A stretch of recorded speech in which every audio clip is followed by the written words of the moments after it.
ব্যাখ্যার প্রয়োজন হলে কিছু কিছু বিষয় সংস্কার কমিশনগুলোর পক্ষ থেকে সুপারিশের ভিত্তিতে আমরা যেটা জাতীয় ঐক্যমত্য কমিশন পাঠিয়ে নিই, সেক্ষেত্রে হয়তো আপনাদের একটু প্রশ্ন থাকবে, আমরা যতই নিচ্ছি সেগুলি নিয়ে আমরা কথা বলব। সর্বোপরি যেটা সেটা হচ্ছে যে বাংলাদেশের রাজনৈতিক অঙ্গনে সকল দলের সঙ্গে যুক্ত থেকেই আমরা আসলে একটা ঐক্যমত্যের জায়গায় যেতে চাই। পাশাপাশি আমরা নাগরিকদের মতামতের সংগ্রহ করি, কারণ সকল রাজনৈতিক দলের বাইরেও তো কিছু নাগরিক থাকে, তাদের মতামত আমরা সংগ্রহ করি, তারই ভিত্তিতে আমরা একটা জাতীয় রূপ দিতে চাই যে কোন কোন জায়গায় আমরা যাচ্ছি। তো সেই প্রক্রিয়াটা দ্রুতই করতে হবে আমাদের, কারণ সময়ের স্বল্পতা আছে। কমিশনের মেয়াদ যেহেতু 15ই জুলাই পর্যন্ত, আমরা আশা করছি তার মধ্যে একটা জায়গায় পৌঁছতে পারবো।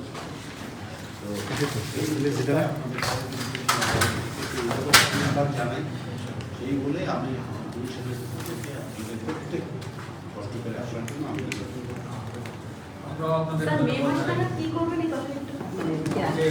মে মাসের মাঝামাঝি নাগাদ আমরা প্রাথমিক পর্যায়ে যে সমস্ত মন্তব্য আমরা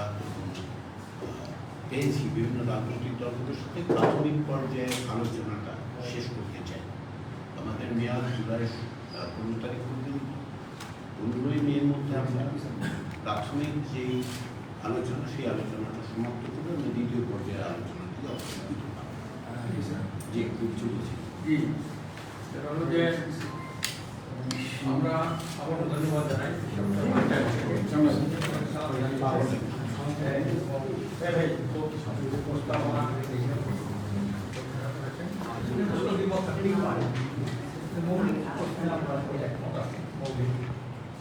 আমাদের মৌলিকের মধ্যে একটা আছে বাংলাদেশের যে নাম,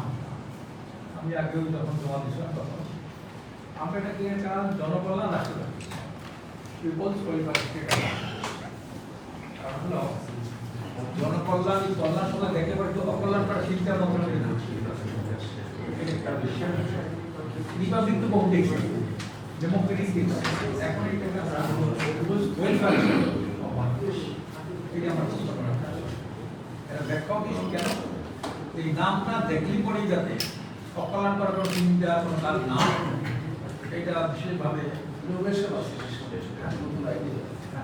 নতুন আইডিয়া, যেহেতু নতুন বাংলাদেশি করবো, নতুন বাংলাদেশের নতুন নামটা হলে আমার মনে হয় যে অনেকটা আল্লাহর রহমতে জাতিটাকে গ্রহণ করবে আমার বিশ্বাস করি। আর মৌলিক 4টা প্রশ্ন যেটা আমরা ভিতরে লেখছেন, আমরা যদি 4টা মৌলিক প্রস্তাবনা জানছি। এক নম্বর হলো আপনারা লেখছেন একটা শুদ্ধাচার, সকলকে তার শুদ্ধাচার, যেটাকে আমরা আত্মশুদ্ধি করি, যেটা কাজকে নষ্ট। আল্লাহ বলছেন আফলাহা মান যাক্কাহা ওয়া কাদ খাবা মান দাসসাহা, যে আত্মশুদ্ধি করতে পারলো সেই সফল হইলেও পাশ করলো, যে আত্মশুদ্ধি করতে সে ধ্বংস হয়ে গেল। আপনারা যারা এই যে শুদ্ধাচার শব্দ লেখছেন, এটা জাতীয়ভাবে সকল ক্ষেত্রে এই শুদ্ধাচার বা আত্মশুদ্ধিটা বাস্তবায়ন। এটা কেমনে করবেন? ধর্মীয় অনুশাসন যেটা আছে, সকল ধর্মের কিন্তু ধার্মিক মানুষ কোনো জনগণ বা রাষ্ট্রের কোনো ক্ষতি করে না। এই জন্য ধর্মীয় অনুশাসন যে ধর্মে আছে সে ধর্ম অনুশাসন পালন করুন, এবং আপনার এই জনগণের এবং দেশের বুদ্ধিকে উপর কাজ করুন। এর 1 নম্বর শুদ্ধাচার বা আত্মশুদ্ধি। 2 নম্বর জবাবদিহিতা। জবাবদিহিতাকে আমরা একটু ইলাবোরেট করছি। জবাবদিহি হলো 4টা। 1 নম্বর জবাবদিহি হলো আল্লাহর কাছে। পাশাপাশি ছেড়ে চাকরি করে একজন ঘুষ খায়, একজন ঘুষ খায় না, ওই জন্য কেন খায় না, আর ভয় দেখে না, আল্লাহর ভয়। 2 নম্বর হলো নিজের বিবেকের কাছে, আমি বিবেক প্রতারক করি। 3 হলো জনগণের কাছে, 4 নম্বর উদ্বোধন কর্তৃপক্ষের কাছে। এই 4টা ক্ষেত্রে জবাবদিহিতার কথা। 3 নম্বর শরিয়া আইন। শরিয়া আইনের ব্যাপারে যেমন বিএনপির সাথে আমরা কথা বলেছি, বিএনপির সাথে আমরা চুক্তি করেছি, তাতে শরিয়া আইনের বিরুদ্ধে তারা না।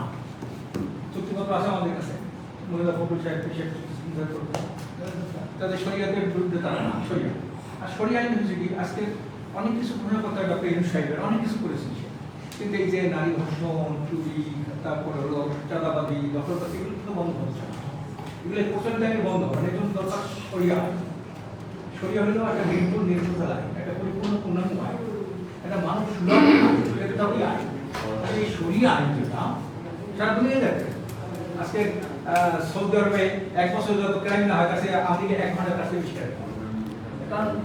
শরিয়া আইন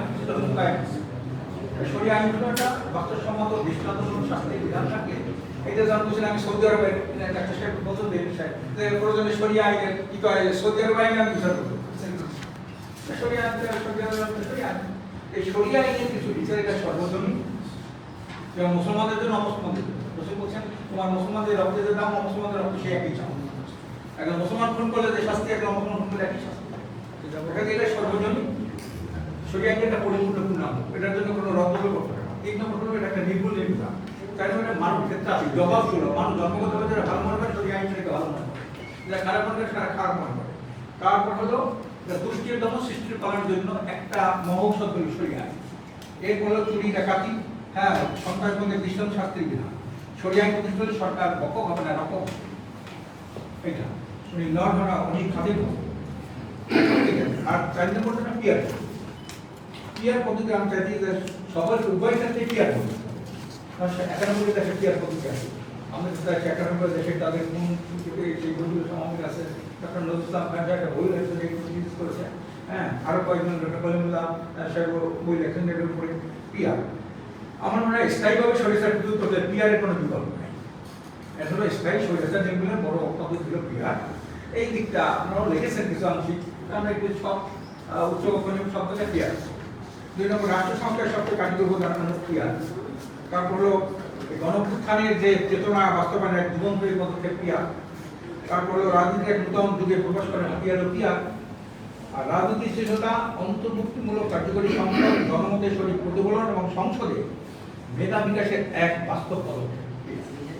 মানে মেধার বুদ্ধি দিতে হবে মেধা আমি যদি যে পার্সেন্ট ভোট পাই সেই অনুযায়ী যদি আমি ধরেন দিই আমি কোনো যোগ্যতা একটা প্রতিযোগিতা হবে কিন্তু পার্লামেন্ট হ্যাঁ এই জন্য এই 4টা মৌলিক প্রস্তাব আমাদের সকল প্রস্তাব হিসেবে 4টা মৌলিক প্রস্তাব আমরা লিখেছি আমরা দিয়েছি হ্যাঁ আরেকটা কপি আল্লাহ এটা দিতে আছে তো আরেকটা আপনাকে একটু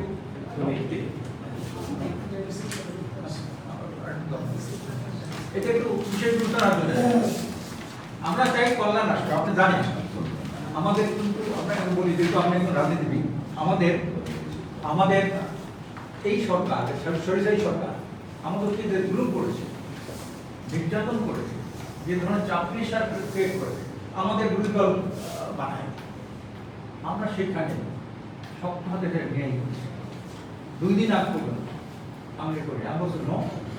এর দিয়ে দেশ ও জাতির ধ্বংস ছাড়া কোনো কল্যাণ আশা করা যায় এটা আমরা এই যখন ডিসি থেকে শুরু করি রাত 3টার সময় সে ফাইনাল আমাকে বসতে হবে আমরা কিন্তু সেখানে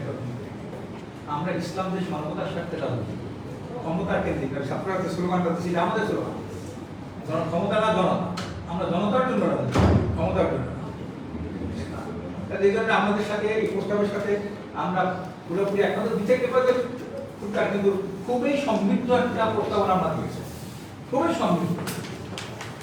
তো মেধাবী লোকগুলি আপনারা এখানে কষ্ট দিয়েছেন যে বিষয়টি একটা ভালো রাষ্ট্র আমরা পাবো হ্যাঁ একটা ভালো আমরা একটা পাবো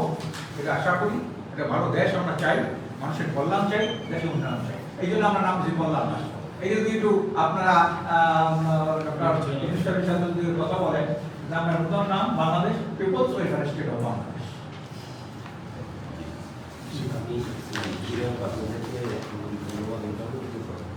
আসলে এখন ডক্টর ইউনূস সাহেবের সংস্কার কমিশন বা অন্য জায়গায়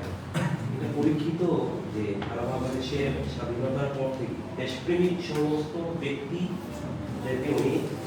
একত্রিত করছে এটা আমাদের জন্য একটা মহা সুযোগ